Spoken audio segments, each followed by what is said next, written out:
حول ولا قوة إلا بالله العلي العظيم. أعوذ بالله من الشيطان اللعين الرجيم.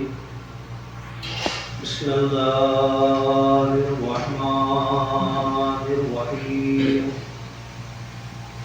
الحمد لله الملك الحق المبين المتظاهر لعظمته جبابرة الطاغين المتحاذر بكبريائه أوصاف المعترف بربوبيته سائر الخلق أجمعين. ثم الصلاة والسلام والتحية والإكرام على رسول الثقلين جد الحسنين أبي القاسم محمد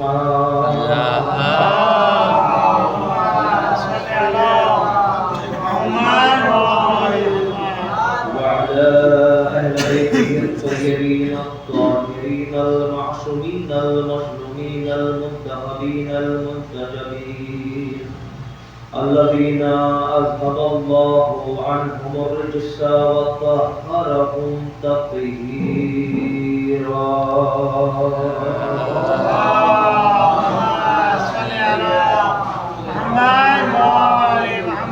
ولعنة الله على أعدائهم أجمعين من الآن إلى قيام يوم الدين. أما بعد، فقد قال الله الحكيم في القرآن المجيد: بسم الله الرحمن الرحيم.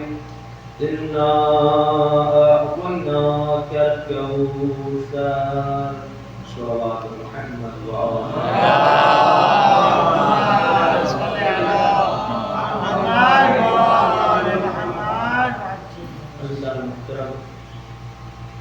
آپ کی بستی اور آپ کے علاقے میں پہلی بار آنے کا شرف حاصل ہوا، اور جیسا کہ جتنی جگہ بھی آج تک جانا ہوا تو شروعاتی دور میں پہلی مجلسوں میں مزاج کو سمجھنا پڑتا ہے کہ آدمی کس مزاج کے اعتبار سے مجالس سننے کا عادی ہے. لیکن ایک رول میں نے بنایا کہ کوئی کیسا بھی مزاج رکھے، جہاں مجلس ہوگی وہاں پنجتن کا ذکر ضرور سنا جائے گا. کچھ سنا جائے نہ سنا جائے، لیکن اہل بیت کا ذکر یقیناً سنا جائے گا. دوسرا دستور یہ ہوتا ہے کہ جو مجلس کا آباد ہوتا ہے، مجھے نہیں پتا یہاں کتنی آبادی ہے، کتنے افراد ہیں، کتنے لوگ ہیں، کتنے مجلسوں میں شریک ہوتے ہیں، کتنے ایام اذان ہوتے ہیں، کتنے ایام فاطمیہ میں ہوتے ہیں، مجھے نہیں پتا. لیکن اتنا پتا ہے کہ ہر علاقے میں جب مجلس شروع ہوتی ہے تو چند افراد ہوتے ہیں، اور جب مجلس تھوڑا سا بڑھتی ہے تو مجمع بھی تھوڑا سا بڑھ جاتا ہے. مجلس جب تھوڑا اور بڑھتی ہے تو مجمع تھوڑا سا اور بڑھ جاتا ہے. ہمیں سمجھ نہیں آ رہا تھا کہ آخر یہ معاملہ کیا ہے کہ ہر جگہ ہر علاقے میں مجلس جب شروع ہوگی تو چند افراد ہوں گے جو آغاز مجلس سے فرش اعلیٰ میں ہوں گے، بقیہ دھیرے دھیرے رفتہ رفتہ بعد میں آتے جائیں گے. تو میرے ذہن میں بس یہ بات آئی کہ جو پہلے آ جاتے ہیں وہ اپنے ثواب کو اپنے پاس رکھ لیتے ہیں، جو بعد میں آتے ہیں وہ بھی اپنے ثواب کو اپنے پاس رکھ لیتے ہیں، مگر دونوں کے ثوابوں میں زمین و آسمان کا فرق ہے. دونوں کے ثوابوں میں زمین و آسمان کا فرق ہے. کیسے؟ کہ ہم نے دیکھا کہ ہمارے مجتہدین نے فرمایا جو اذان سے آئے اس کا ثواب الگ ہے، جو پہلی رکعت میں ہے اس کا ثواب الگ ہے، جو دوسری رکعت میں ہے اس کا ثواب الگ ہے، جو تیسری تیسری میں اس کا ثواب الگ ہے، جماعت کا ثواب ملنا اور ہے، ابتدا سے ہونے کا ثواب اور ہے۔ صلوات محمد وآلہ۔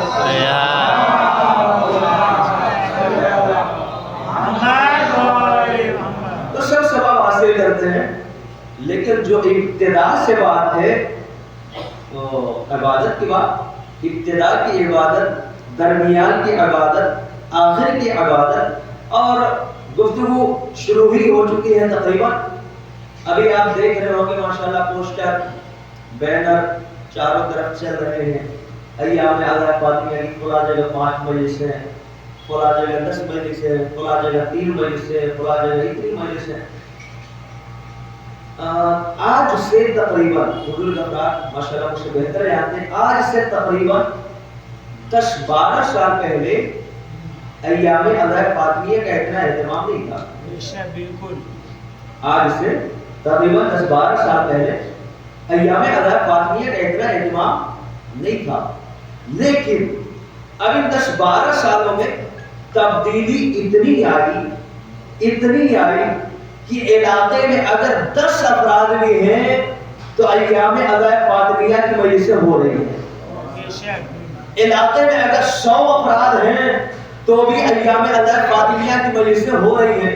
کیا سبب ہے کہ آخر پہلے مجلسیں نہیں تھی، اب ان 10-12 سالوں میں مجلسیں ہونے لگی، زیادہ سے زیادہ ہونے لگی، بعض علاقوں میں 5 ہو رہی ہیں، بعض علاقوں میں 20 مجلسیں ہو رہی ہیں۔ جب ہم نے علماء کرام سے معلوم کیا کہ آخر سبب کیا ہے تو علماء نے کئی سارے سبب بتائے، مگر 2 سبب بتاتا ہوں۔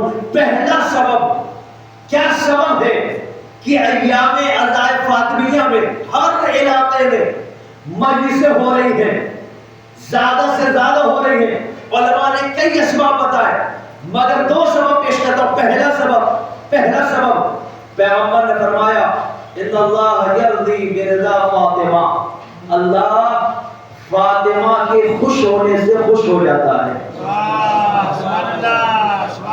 اللہ فاطمہ کے خوش ہونے سے خوش ہو جاتا ہے۔ اب زمانے کو ڈھونڈیے، ہر بندہ کہہ رہا ہے میں جنت میں جاؤں گا، میں جنت میں جاؤں گا، میں جنتی، میں وہ ہوں جس سے اللہ خوش ہے، میں وہ ہوں جس سے رسول خوش ہے۔ اما ایام اعضاء فاطمیہ میں مجلسیں اسی لیے ہے تاکہ ہم بتا سکیں اللہ سے ناراض کون ہے اور اللہ راضی کن لوگوں سے ہے۔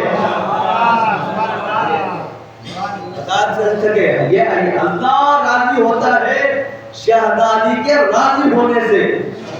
تو ہم یہ مجلسیں کر کے بتاتے ہیں کہ دیکھو ہم وہ قوم ہیں جس سے خدا راضی ہے۔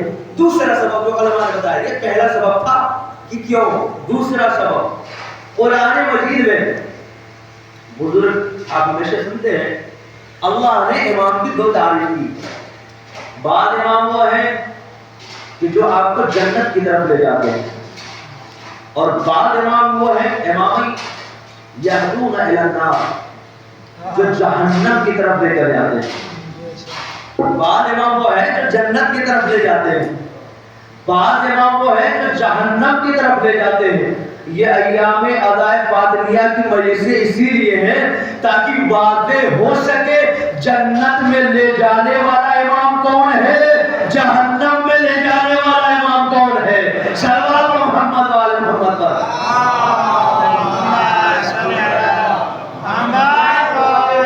اور سنتے جائیے کہ ایام اعضاء فاطمیہ کی جو مجلسیں شروع ہوئی نہ جانے کتنے لوگوں کی بند آنکھیں کھل گئی، مذہب حقہ کو قبول کر لیا صرف ایام اعضاء فاطمیہ کی مجالس کی بنا پر۔ جب انہوں نے سنا زہرا کا قاتل کون، فلاں قاتل، پھر ہم کیسے، لہذا انہوں نے کہا ہم تو اسے مانیں گے کہ جو زہرا کے گھر میں رہا ہو، زہرا کے ساتھ رہا ہو، زہرا کے ساتھ کھڑا رہا ہو، زہرا کے ساتھ چلتا رہا ہو، کیونکہ پیغمبر نے فرمایا کہ اگر اللہ کو راضی کرنا ہے تو اسے ماننا جو زہرا کو راضی کرنے والا رہا ہو۔ سنتے ہیں روایتیں کہ زہرا آخری سال تک کئی لوگوں سے ناراض تھی. یہ ایام ہدایت فاطمیہ کی مجالس سے بڑا فرق ہوا. بہت سارے افراد جنہوں نے مذہب حقہ کو قبول کر لیا صرف ان مجالس کی بنا پر، حضرت زہرا کی تاریخ پڑھنے کی بنا پر. اور آپ دیکھیں کہ حضرت زہرا ہے کون. آج اس زمانے میں ہم جب نام سنتے ہیں تو ہم سوچتے ہیں ہاں ہوگی کوئی بیٹی. دیکھیے آپ نے انشاءاللہ نہ سنا ہو تو بس اتنا چاہوں گا کہ دعا دے دیجیے گا میرے ہمیں. حضرت زہرا کون ہے؟ عظمت حضرت فاطمہ سنیے. سب کو مرنا ہے نہیں مرنا ہے؟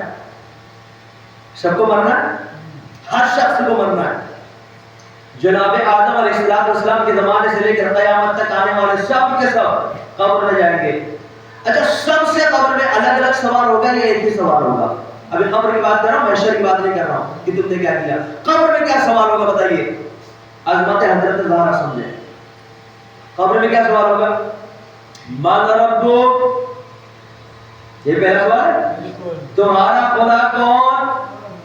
آواز دینے والا کہ اللہ ہو ربی، اللہ میرا خدا ہے. دوسرا سوال کیا ہوگا؟ من نبیک، تمہارا نبی کون؟ ہر شخص کیا کہے گا؟ محمد مصطفیٰ صلی اللہ علیہ وآلہ وسلم نبی ہے نا. مگر آیت اللہ دستغیب شیرازی فرماتے ہیں کہ دنیا کے مرنے والے قبر میں جانے والے اور ہیں، حضرت زہرا کی شخصیت اور ہے. توجہ رکھیے گا، ہر شخص سے قبر میں یہی سوال ہوگا، تمہارا خدا کون؟ تمہارا نبی کون؟ تمہارا امام کون؟ تمہارا دین کون؟ سوال بدلے گا نہیں کہ آپ سے کچھ ہو، آپ سے کچھ ہو، مجھ سے کچھ ہو. ہر شخص سے ایک ہی سوال ہوگا، تمہارا خدا کون؟ تمہارا نبی کون؟ تمہارا رسول کون؟ تمہارا امام کون؟ عظمت زہرا پہ قربان جائے. جب ہر شخص مر کے قبر میں جائے گا وہ کہے گا اللہ میرا خدا ہے، محمد میرا نبی ہے، علی میرا امام ہے. مگر زہرا تنہا وہ خاتون ہے، جب قبر میں جائے گی فرشتہ پوچھے گا بتا تیرا نبی کون؟ زہرا کہے گی ابھی نبی ہے، میرا بابا میرا نبی ہے. یہ کسی اور کو حق نہیں ہے جو قبر میں فرشتوں کے سامنے کہہ سکے کہ میرا بابا نبی ہے. یہ صرف حضرت زہرا کو حق ہے جو قبر میں کہہ سکے میرا بابا میرا نبی ہے. اچھا اس کے بعد سوال، آپ کا امام کون؟ ہاں آپ کا امام کون؟ حضرت زہرا فرمائے گی میرا شوہر میرا علی ہے، میرا شوہر علی میرا امام ہے، میرے 11 کے 11 بیٹے میرے امام ہیں. اب قربان جائے عظمت زہرا پر. شاید وہ فرشتہ، اب میں اپنے الفاظ کو پیش کر رہا ہوں، یہاں روایت نہیں ہے، شاید وہ فرشتہ جو وہاں پہ پہنچا ہو، آیت اللہ دستغیب شیرازی کی روایت ہے کہ حضرت زہرا کہے گی کہ میرا بابا میرا نبی ہے، میرا شوہر میرا امام ہے، میرے 11 بیٹے میرے امام ہیں. اب شاید اپنے جملے پیش کر رہا ہوں، شاید فرشتہ کہے کہ جن کا شوہر امام ہے، جن کے بیٹے امام ہیں، اب سوال میں نہیں کروں گا، اب آپ سوال کریں، کیا سوال کرنا چاہتی ہے؟ یہ عظمت زہرا ہے. صلوات و محمد و آل محمد پر.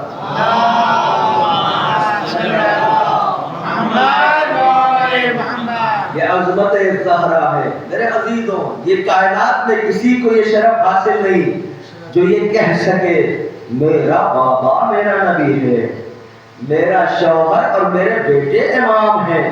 یہ شرف فقط حضرت زہرا کو ہے.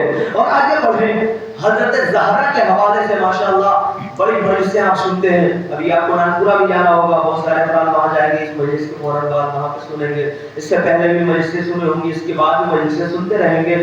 یاد رکھیے حضرت زہرا اس عظمت کا نام ہے کہ کوئی فرشی ادا پہ آئے یا نہ آئے، ہے نا.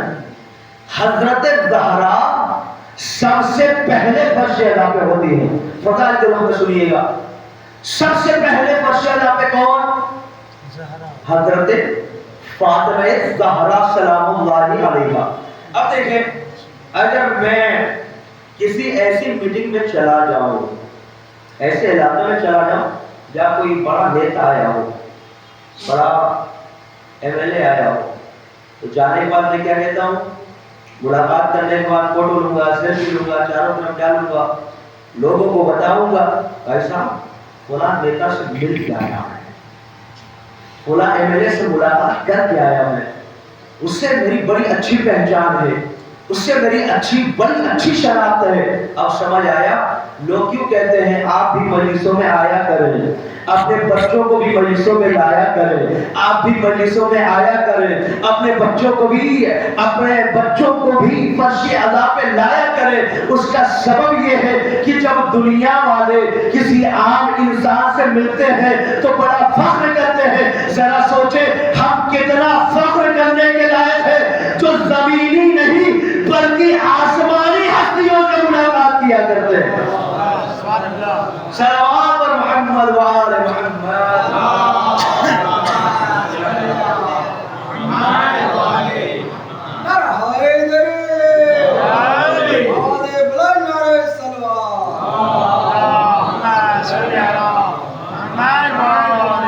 ہمیں کتنا فخر کرنا چاہیے کہ ہم صرف زمینی ہستیوں سے نہیں, ہم عرشی ہستیوں سے, ہم ایسے بلد میں بیٹھ کے آتے ہیں کہ جہاں جنت کی ہستی آتی ہے, جہاں آسمانی ہستی آتی ہے. اور آپ دیکھیں جب کسی سے پہچان ہوتی ہے,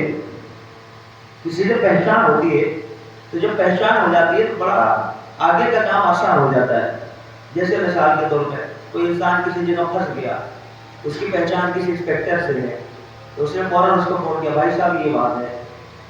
اس نے ادھر فون کیا, معاملے کو وہی رفع دفع کرا دیا. یا کسی کی ڈاکٹر سے پہچان ہے, کوئی بیمار پڑ گیا, وہ گیا سفارش کرا دی, کام جلدی سے نپٹ گیا. اسی لیے کہتے ہیں فرش ادا پہ آیا کریں, اسی لیے کہتے ہیں اپنے بچوں کو بھی فرش ادا پہ لایا کریں, کیونکہ اس فرش ادا پہ جب آئیں گے تو حضرت زہرا سے جان پہچان بڑھے گی. حضرت زہرا سے جب پہچان بڑھے گی تو نہ قبر کی وحشت ہوگی, نہ صراط کا ڈر ہوگا, نہ محشر کا خوف ہوگا. کیونکہ جب جان پہچان ہوگی تو یہ کہہ دے کہ پروردگار یہ میری پہچان والا ہے. صلوات محمد و آل محمد.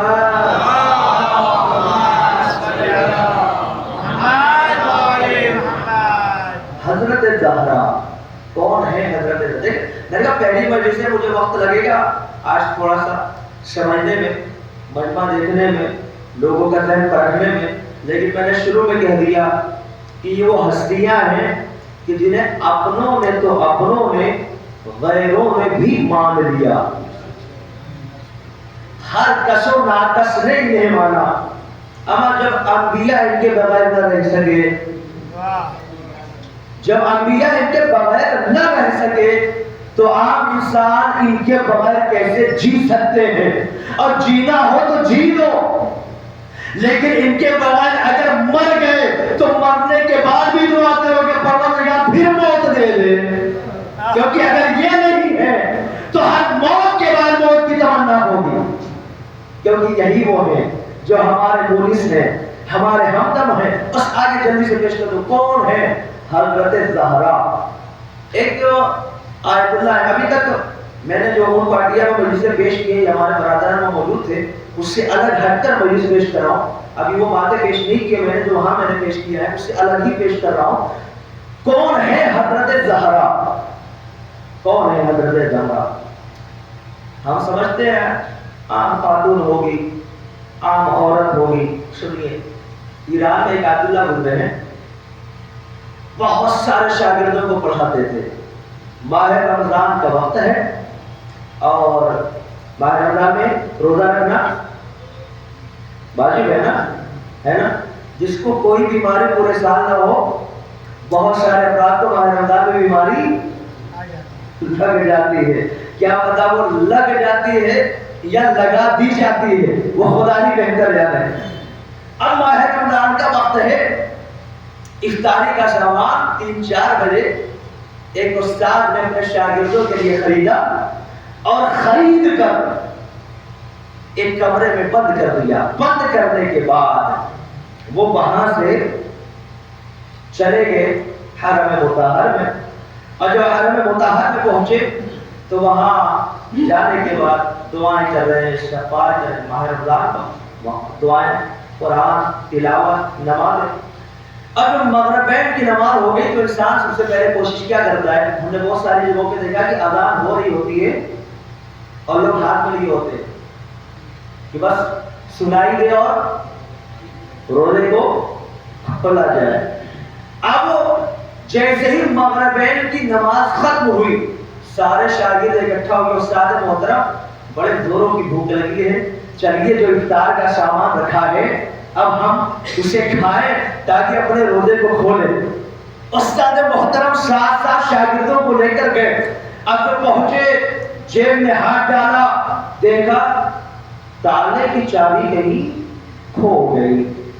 اب کسی انسان کو زور کی بھوک لگی ہو، ماہ رمضان ہو، بالکل شدت کی بھوک ہو اور تالے کی چابی کھو جائے، آدمی کیا کرے گا؟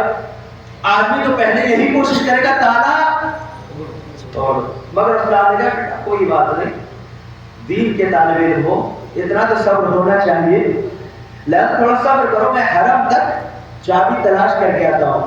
وہاں سے نکلے، حرم تک گئے، چابی تلاشتے رہے، تھک کر آ گئے، مگر چابی نہ ملی۔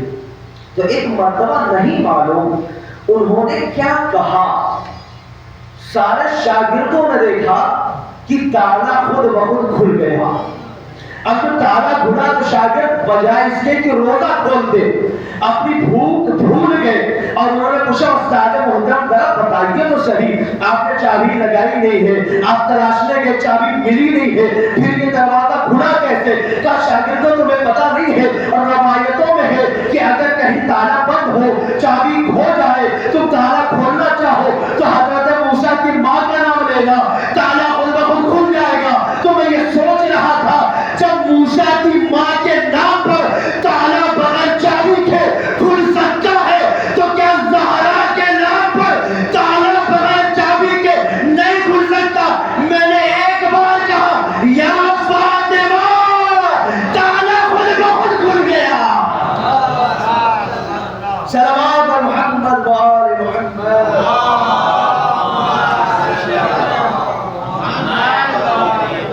میں نے ایک بار کہا یا فاطمہ، تالا خود بخود کھل گیا۔ اب جنت کے دروازوں پہ بھی تالے ہیں، ماشاءاللہ، جنت کے دروازوں پہ بھی تالے ہیں۔ آپ نے سنا تھا کہ ہمارے پاس ایک نسخہ ہے، یا علی یا علی یا علی، مگر آج ایام اعلی فاطمیہ کی مجلس میں دوسرا نسخہ بھی مل گیا۔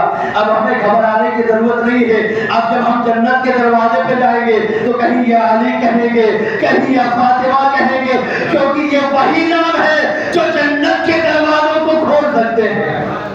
اب ہمارے پاس ایک نہیں دو نسخے ہیں۔ کون؟ حضرت فاطمہ۔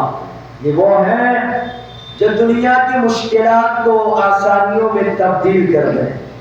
کون؟ فاطمہ، جس کے برابر کائنات کی نہ کوئی خاتون تھی، نہ ہے، نہ قیامت تک ہوگی۔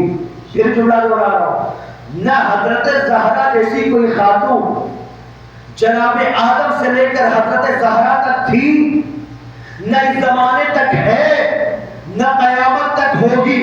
کیوں؟ اگر کوئی بھی حضرت زہرا کے مشابہ یا حضرت زہرا سے افضل ہوتی تو پیغمبر کبھی نہ کہتے فاطمہ سیدۃ نساء العالمین، فاطمہ کائنات کی عورتوں کی سردار ہے۔ کائنات نہ اس زمانے تک ہے نہ آدم تک ہے، بلکہ کائنات قیامت تک حضرت آدم سے ہے۔ اس کا مطلب یہی ہے کہ حضرت زہرا ہر خاتون سے افضل قرار دی گئی ہے، صرف ایک زمانے میں نہیں، ہر زمانے کی خاتون سے افضل حضرت فاطمہ۔ اتنی افضل، اتنی افضل، اتنی افضل۔ ایک مرتبہ ایک شوہر نے جب سنا، کئی بار آپ نے سنا ہوگا کہ حضرت فاطمہ کو فاطمہ کیوں کہا جاتا ہے؟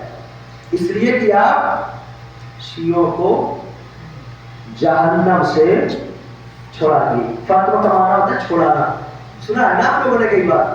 فاطمہ یعنی شیعوں کو جہنم سے آزاد کرانے والی۔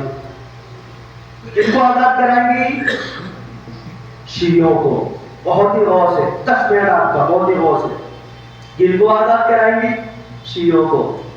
ایک شخص نے اپنی بیوی کو بلایا اور اس سے کہا جاؤ حضرت فاطمہ سے پوچھ کر آؤ کہ کیا میں ان کے شیعوں میں سے ہوں یا نہیں۔ فاطمہ شیعوں کو جہنم سے چھڑانے والی۔ سوال کیا اس نے؟ جا کر حضرت فاطمہ سے پوچھ کر آئے کہ کیا میں ان کے شیعوں میں سے ہوں یا نہیں، کیونکہ اگر شیعوں میں سے ہوں تو پھر جہنم مجھ پر بھی حرام ہے، میں جنتی ہوں۔ اب یہ زوجہ اپنے شوہر کا پیغام لے کر حضرت فاطمہ کے پاس گئی اور یہی سوال دہرایا کہ میرے شوہر نے پوچھا ہے کہ بتائیے کیا میں آپ کے شیعوں میں سے ہوں یا نہیں۔ اگر حضرت فاطمہ کہہ دیتی ہاں، معاملہ ختم۔ کہہ دیتی نا، معاملہ ختم۔ ارے عالمہ غیر معلمہ ہیں، بغیر کسی استاد کے معلمہ ہے، بغیر کسی کے پڑھے ہوئے عالمہ ہے، ہمارے جیسا کسی کے پاس پڑھنے جاتا ہے پھر کتاب میں دیکھ کر جواب دیتا ہے، مگر زہرا ایسا جواب دیتی ہے جو قیامت تک کے لیے نمونہ بن جاتا ہے۔ اب آئی بتائیے کیا میرا شوہر شیعوں میں سے ہے یا نہیں؟ ہاں یا نہ کا جواب ہوتا اسی زمانے میں محدود ہو جاتا۔ حضرت زہرا نے فرمایا جا کر اپنے شوہر سے کہہ دے ان تعمل ما امرناک فانت من شیعتنا وان تنہا عما زجرناک فانت من شیعتنا، جو ہم نے حکم دیا ہے اگر اس پر عمل کرتے ہو تو تم ہمارے شیعوں میں سے شیعوں میں سے ہو، ہم نے جن چیزوں سے روکا ہے اگر اس سے اپنے آپ کو بچا لیتے ہو تو تم ہمارے شیعوں میں سے ہو۔ یا زہرا یہ کیا بتانا چاہتی ہے کہ ایک زمانہ آئے گا جب لوگ کہیں گے میں بھی شیعہ، میں بھی شیعہ، میں بھی شیعہ، میں بھی شیعہ، میں بھی شیعہ۔ قیامت تک کے لیے حضرت فاطمہ نے قانون دے دیا، دیکھنا جو اللہ کے احکام پر عمل کرے وہ شیعہ ہے، جو اللہ کے احکام پہ عمل نہ کرے وہ شیعہ نہیں ہو سکتا۔ صلوات اور محمد علی محمد۔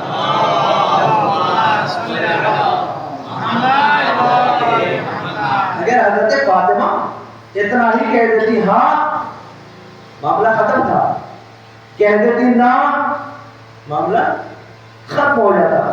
مگر حضرت فاطمہ نے قیامت تک کے لیے کہ اگر ہم نے جو بھی حکم دیا اس پر عمل کرتے ہو اور جن چیزوں سے روکا اس سے بچتے ہو تو تم ہمارے شیعوں میں سے ہو، اور اگر اس پہ عمل نہیں ہے وَإِلَّا فَلَا، اور اگر اس پہ عمل نہیں ہے تو تم ہمارے شیعوں میں سے نہیں ہو۔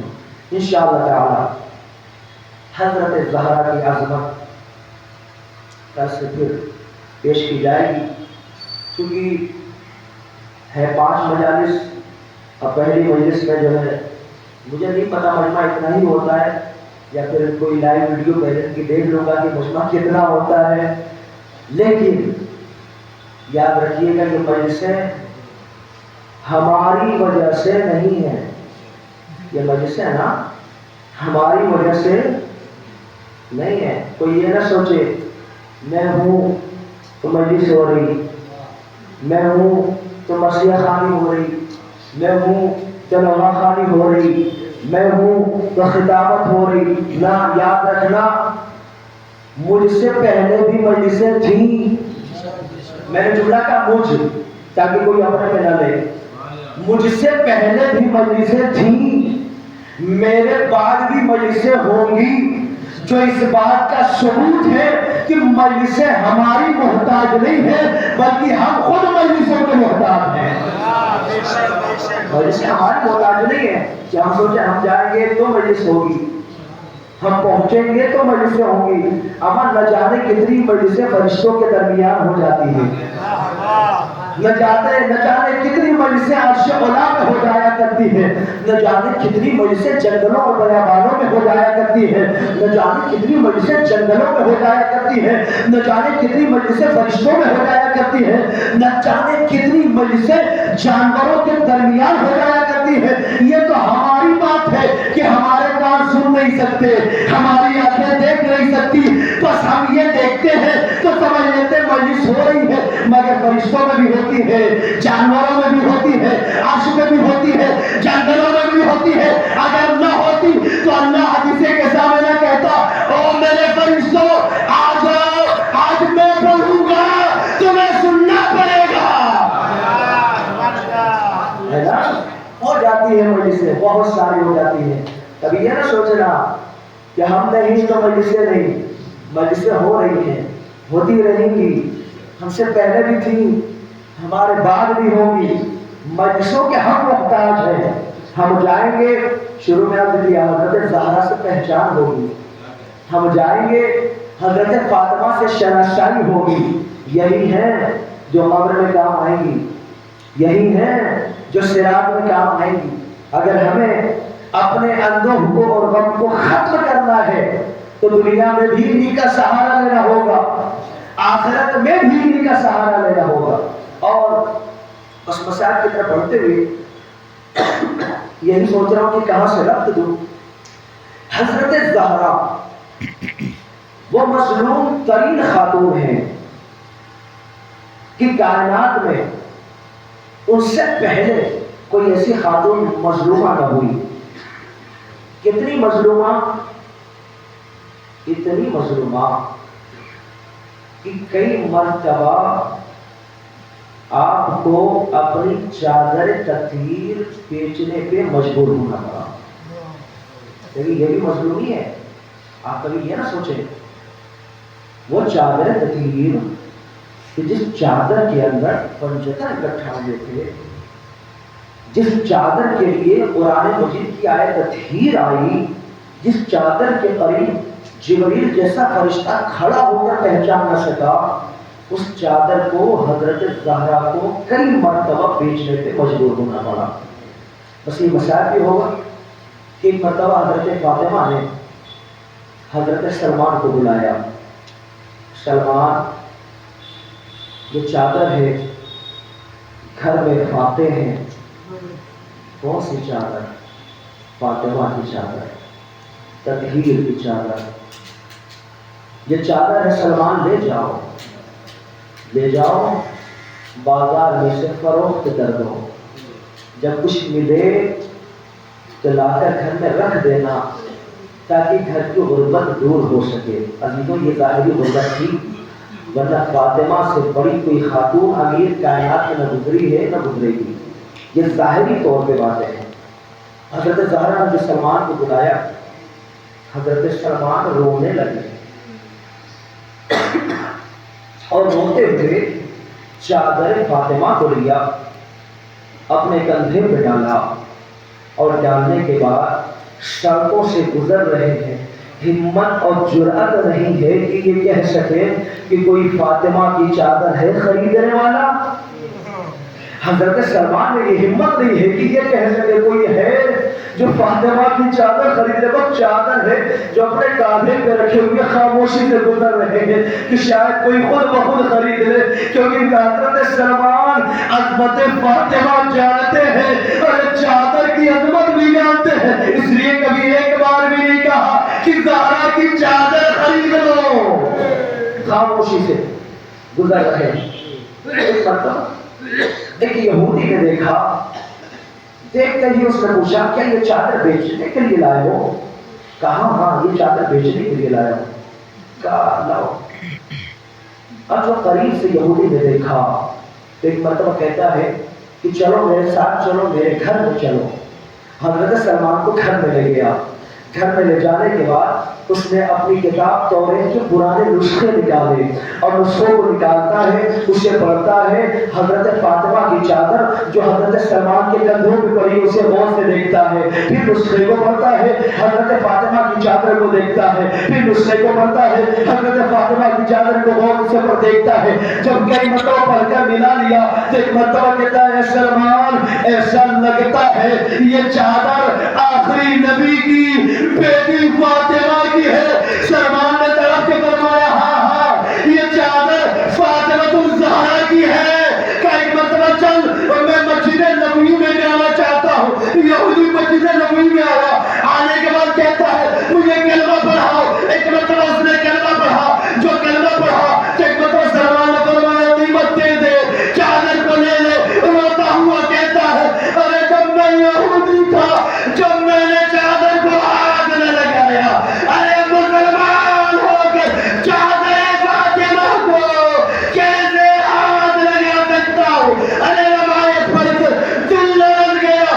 اے فاطمہ ذرا کربلا میں آنا، زینب کی چادر، ام کلثوم کی چادر، سکینہ کی چادر، ساری بیویوں کی چادریں لوٹ لی گئی.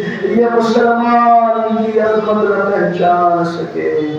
وَسَيَعْلَمُ الَّذِينَ ظَلَمُوا أَيَّ مُنقَلَبٍ يَنقَلِبُونَ. اِنَّ لِلَّهِ وَإِنَّا إِلَيْهِ رَاجِعُونَ. رب اللہ ہماری اس قریب عبادت کو قبول فرما. رب اللہ ہم سب کے گناہ صغیرہ کے گناہ معاف فرما. جو حاضرین ہیں ان کے تمام دل جان حاجات کو مقبول فرما. جو پریشان ان کی پریشانیوں کو دور فرما. جو بے اولاد ہیں ان اولاد نرین عطا فرما. جو صاحبان اولاد ان کو اولاد کو صالح قرار فرما. اور یا جو بے روزگار ہیں انہیں روزی عطا فرما. جو بسر روزگار ان کے رزق میں وسعت عطا فرما. اور حضرت زہرا سے امر کی قبر مبارک کی تعمیر کے لیے اسباب مہیا فرما. اور وقت کے امام زمان علیہ السلام کی ضرور کے عاجل فرما. اور ہم سب کو کیا آواز محشر میں شمار فرما.